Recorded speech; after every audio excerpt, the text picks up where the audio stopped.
From the last-second fight between Conor McGregor and Nate Diaz that still needs a tiebreaker, to Juliana Pena putting an end to Amanda Nunes' UFC reign, here are some of the most unexpected losses in UFC history. Starting off with the rematch between Henry Cejudo and Demetrious Johnson. Back in the day, Henry was just a flyweight title wannabe, dreaming of the day he could reach the pinnacle of the MMA world. But oh, how the tides have turned. It's hard to believe that the same guy who was once stopped in less than 3 minutes in his bid for the 125-pound belt against Demetrious Johnson in 2016 would later rise to become a 2-division champion. Fast forward 2 years later to UFC 227 in Los Angeles, and Cejudo found himself facing Mighty Mouse once again. But this time, he wasn't content with just being a contender. Cejudo unleashed a valiant effort, targeting Johnson's head and body with precise strikes, and taking him down not once, not twice, but 3 times. The crowd was on their feet as Cejudo pushed forward, earning 48-47 verdicts on 2 of the 3 scorecards. It was a stunning victory that changed the course of Cejudo's career forever.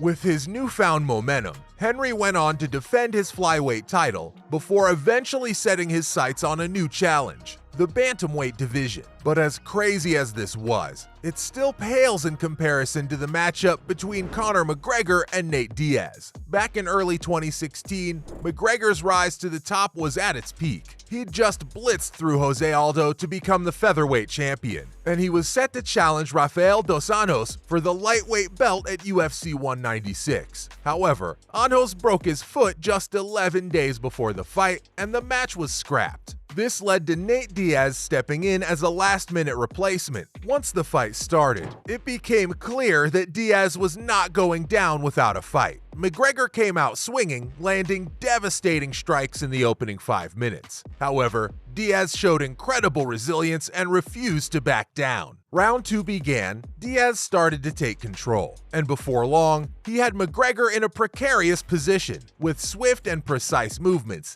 Diaz locked him in a rear naked choke that forced McGregor to tap out 4 minutes into the second round. But the Irishman wasn't one to back down from a challenge. 5 months later at UFC 202, the 2 fighters squared off again in an eagerly anticipated rematch. This time, McGregor was determined to even the score, and he fought with everything he had, coming out on top with a majority decision. However, despite their intense rivalry, a trilogy fight has yet to be set up, even 7 years later, leaving us hungry for more. Another fight that fans believe should have gotten a rerun is Chris Weidman versus Anderson Silva. The legendary middleweight champion was on an impressive title run that seemed unbeatable, with 10 successful title defenses and a spotless UFC record of 16-0. Silva was considered untouchable. However, his fate took a sharp turn at UFC 162 when he faced Chris Weidman, a relatively unknown American challenger. The first 5 minutes of the fight weren't easy for Silva, but he seemed to have the upper hand. However, Silva stopped focusing on the fight and taunted Weidman, playing to the crowd. Weidman seized the opportunity and landed a devastating combo, knocking Silva out cold, ending his title reign in a shocking upset at just 1 minute 18 seconds of the second round. Since that fateful night,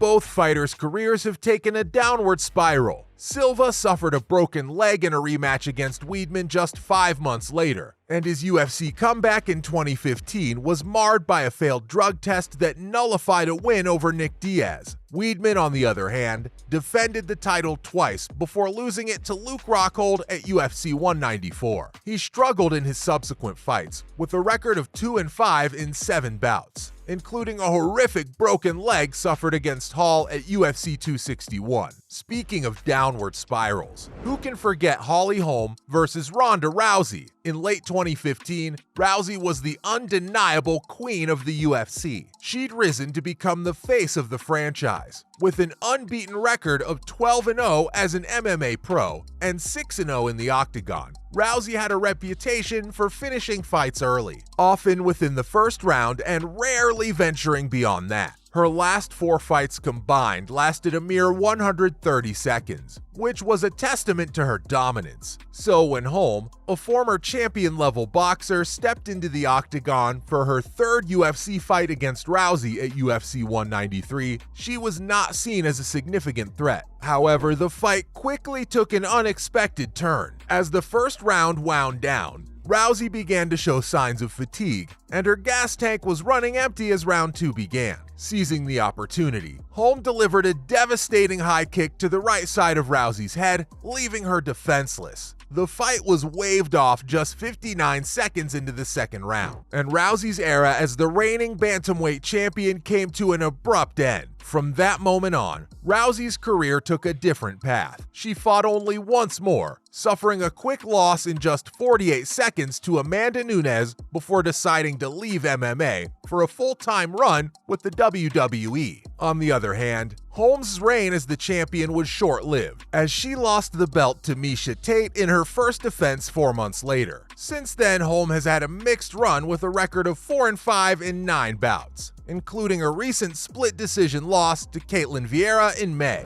Another similar underdog story is the tale of Michael Bisping and his rematch with Luke Rockhold. Not much was expected of Michael Bisping when he got the call to face Luke Rockhold at UFC 199, but little did they know, the Count was ready for his second opportunity to make history. And then, 3 minutes and 36 seconds into the first round, he did the impossible. He knocked out Rockhold with a relentless rush of strikes, sealing the victory and making history as the first English champion in the UFC's storied history. But nothing will ever be as insane as the upset Juliana Pena pulled off against Amanda Nunes. Let's be real here. Back in December 2021, Nunes was an absolute force to be reckoned with. She was the undisputed queen of the UFC's women's division. She held 2 titles simultaneously, dominating both the bantamweight and featherweight divisions in the UFC. With a remarkable 12-fight win streak spanning over 6 years, Nunes had rightfully earned the title of the greatest female mixed martial artist of all time,